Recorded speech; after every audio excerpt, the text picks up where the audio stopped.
Hello दोस्तों, एक बार फिर से आपका स्वागत है, अभिनंदन है अपने YouTube channel unique study point पर। और हम गणित शिक्षण से रिलेटेड विधियों के बारे में बातचीत कर रहे थे और आज हम गणित शिक्षण से रिलेटेड कुछ विधियों के बारे में बातचीत करेंगे। शिक्षण विधियां क्या है वो हमने कल पढ़ लिया था, किस प्रकार से उनकी आवश्यकता अपने को होती है वो भी हमने देख लिया था। बाकी आगे की चीजें हम आगे पढ़ते रहेंगे। तो सबसे पहले अपन देखते हैं, सामान्य सी एक बात मैं आपको कहना चाहूंगा कि शिक्षण विधियां जो हैं उनके कुछ घटक होते हैं। सामान्यतः एक कोई विधि होती है उसके भी क्या होते हैं, कुछ घटक होते हैं। तो उन घटकों की सबसे पहले अपन बातचीत करेंगे और उसके बाद जो विधियां होंगी अपनी उनको पढ़ते रहेंगे। तो सबसे पहले अगर हम घटकों की बात करेंगे, एक जो शिक्षण विधि होती है, कोई भी शिक्षण विधि हो उसके लिए कितने घटक निश्चित रूप से होने आवश्यक है वो घटक अपन देखते हैं। तो सबसे पहले संप्रेषण, सबसे पहले एक घटक है संप्रेषण। संप्रेषण के बिना कोई भी जो शिक्षण कार्य है वो संभव नहीं होता।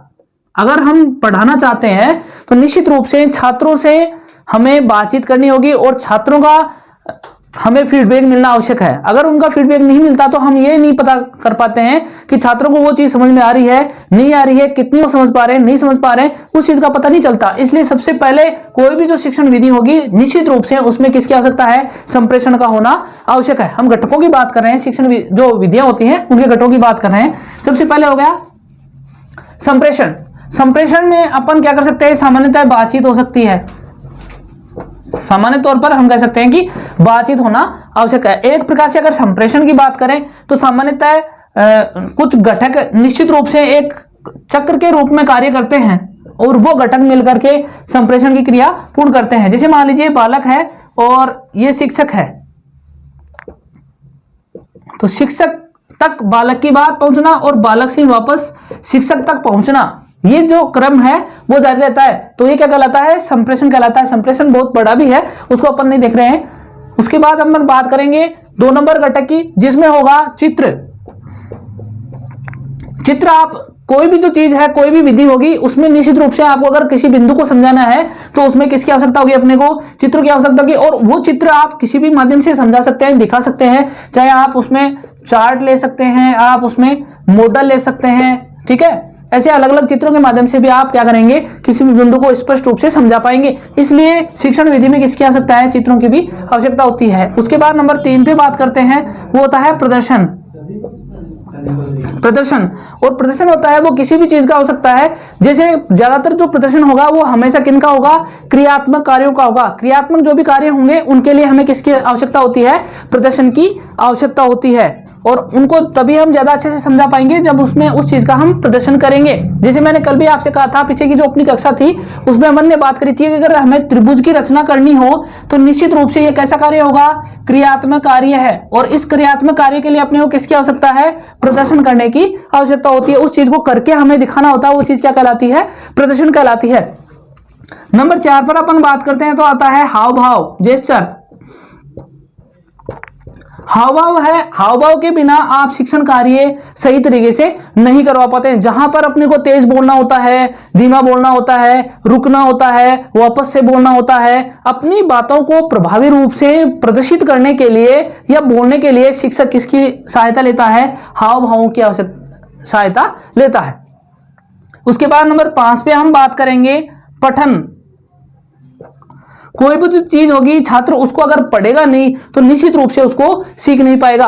इसी प्रकार से शिक्षक को भी आवश्यकता है कि एक शिक्षण विधि में वो पठन का उपयोग करे। जब शिक्षक स्वयं पूर्व में नहीं पढ़ पाता है तो निश्चित रूप से उसका शिक्षण प्रभावी नहीं हो पाएगा। नंबर 6 पे बात करते हैं अपन लेखन।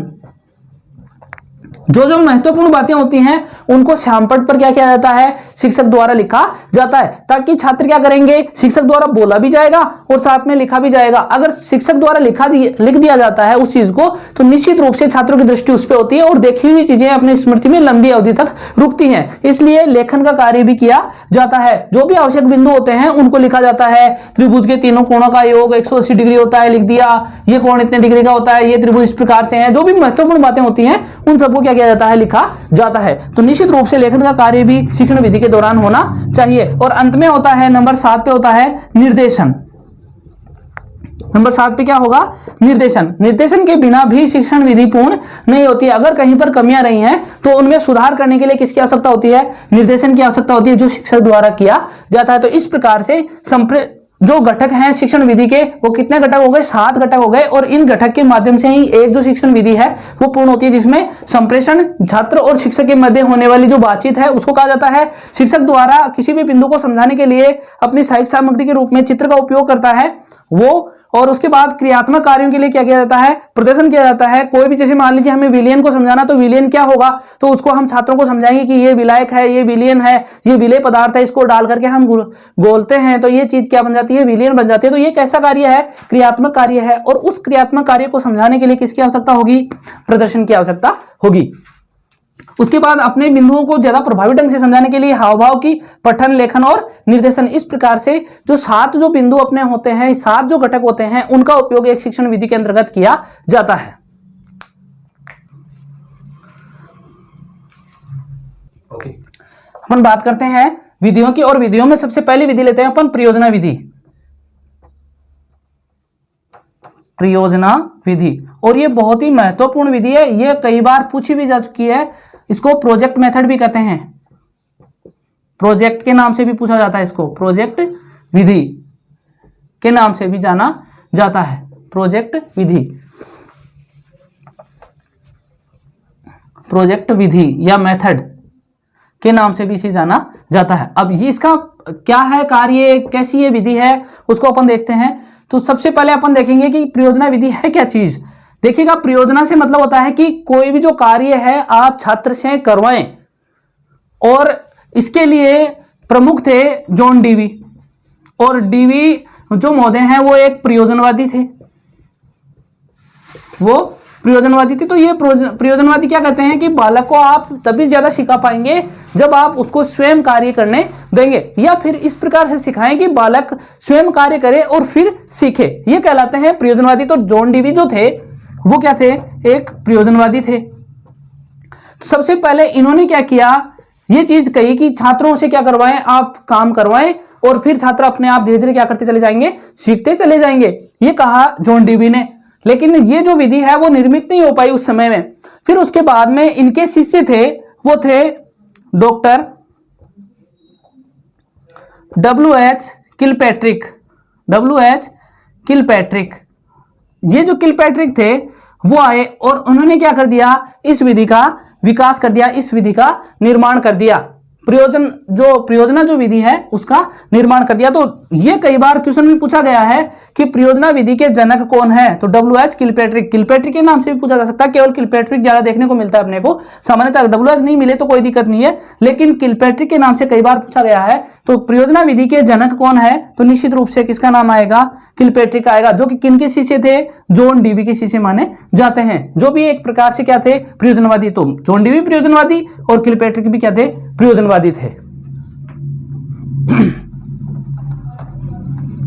परिभाषाओं की अपन बात करते हैं, तो देखिएगा सबसे पहली परिभाषा अपन बात कर रहे थे प्रोजेक्ट विधि की, और जिसमें सबसे पहली परिभाषा है थॉमस एम लैंग के अनुसार। और थॉमस और लैंग महोदय ने क्या कहा कि प्रोजेक्ट एक इच्छानुसार संपादित वह कार्य है, यानी एक बालक की इच्छा के अनुसार संपादित किया गया वह कार्य है जिसमें क्या किया जाए? रचनात्मक प्रयास हो, कोई ना कोई क्रियात्मक कार्य किया जाए, या फिर उसके कोई ना कोई विचार उत्पन्न होते हो छात्र में, और जिसके माध्यम से क्या बनता हो? एक वास्तविक रूप से कोई परिणाम, ऐसा परिणाम जो कैसा हो? मूर्त रूप वाला हो। तो वो विधि कौन सी होगी? प्रयोजना विधि होगी, जो अभी हम पढ़ रहे हैं। यानी क्या कहा है कि छात्र द्वारा कोई भी इच्छानुसार कार्य किया जाता हो और उसमें उसका कोई ना कोई रचनात्मक भाग काम में आता हो, और उससे कैसा परिणाम प्राप्त हो? अपने को मूर्त परिणाम प्राप्त हो। मूर्त और अमूर्त की हम पूर्व में चर्चा कर चुके हैं। दूसरी जो परिभाषा है वो है स्टीवेंसन के अनुसार, और स्टीवेंसन महोदय ने क्या कहा कि योजना एक समस्या मूलक कार्य है, यानी जो प्रयोजना विधि है वो एक प्रकार से क्या है? समस्या समाधान करने का एक कार्य है, जिसका समाधान प्राकृतिक वातावरण में रहते हुए किया जाता है। यानी बालक कहां रहता है? प्राकृतिक वातावरण में रहता है, और फिर उस समस्या का समाधान करता है। कहने का मतलब यह है कि छात्र स्वयं अपने विवेक के आधार पर इसी एनवायरमेंट में सामान्य जीवन जीते हुए, जो प्रयोजनवादी थे वो यही करते हैं कि बालक को इसी सामान्य वातावरण में रहने दो और उससे कार्य करने दो। तो वही बात यहां आ रही है कि प्राकृतिक वातावरण में रहते हुए क्या करता है? वो समस्या का समाधान करता है। तो वो विधि कौन सी होगी? प्रयोजना विधि होगी। उसके बाद बात करते हैं किलपैट्रिक महोदय की, जिन्होंने क्या कहा कि प्रयोजना या प्रोजेक्ट सहृदयपूर्ण कार्य है, यानी बालक अपने मन से कोई कार्य कर रहा है, वो ऐसा कार्य है जो पूर्ण संलग्नता के साथ सामाजिक वातावरण में पूर्ण किया जाता है। यानी एक प्रकार से परियोजना वह कार्य है जो बालक अपनी इच्छानुसार और इसी वातावरण में रह करके पूर्ण करता है। फिर आई है बेलार्ड मोदे के अनुसार, बेलार्ड मोदे ने क्या कहा कि योजना वास्तविक जीवन का क्या है, एक छोटा सा अंश है और उसको संपादित करने के लिए किसकी आवश्यकता होती है, एक विद्यालय की आवश्यकता अपने को होती है। तो यूं कहा जा सकता है कि विद्यालय में जब बालक जाता है वहां पर एक छोटा सा कार्य करता है, परियोजना विधि के माध्यम से सीखता है। वही बात यहां कही गई है कि योजना वास्तविक जीवन का एक छोटा सा अंश होता है जिसे विद्यालय में संपादित किया जाता है। यानी बालक को विद्यालय में ज्ञान प्रदान किया जाता है। वो कहां होता है, विद्यालय में होता है। और वो एक प्रकार से कितना सा अंश बताया है, बिल्कुल छोटा सा एक भाग मात्र बताया गया है। क्यों? क्योंकि अपने संपूर्ण जीवन में से कुछ ही समय हम कहां जाते हैं, विद्यालय में जाते हैं, और उस समय हमें इन विधि के माध्यम से या इन विधियों के माध्यम से शिक्षण कार्य करवाया जाता है। इसलिए कहा गया कि जीवन का एक छोटा सा अंश है और वो कहां संपादित होता है, विद्यालय में संपादित होता है। तो ऐसी विधि जिसके माध्यम से हम छात्रों को स्वयं कार्य करवाए और फिर वो समस्या का समाधान करना सीख जाते हैं, तो ऐसी विधि कौन सी होगी, परियोजना विधि होगी। तो ये महत्वपूर्ण परिभाषाएं, और जिनमें से एक तो किलपैट्रिक महोदय की जो है वो और एक बेलार्ड महोदय की, ये दोनों जो परिभाषाएं हैं वो महत्वपूर्ण है और कई बार पूछी भी जा चुकी हैं। ठीक है, तो आज अपन देख रहे हैं परिभाषाएं, और परिभाषाएं अपनी हो चुकी है। बाकी जो इसके सोपान हैं, पद हैं और गुण हैं, दोष हैं, वो अपन आगे की कक्षा में देखेंगे। ठीक है, और अब हमारे चैनल को ज्यादा से ज्यादा और अपने जो साथी हैं उनके संपर्क में आए और उनको सेंड करने का प्रयास करें और बताने का प्रयास करें, ये वीडियो उनको आप सेंड करें।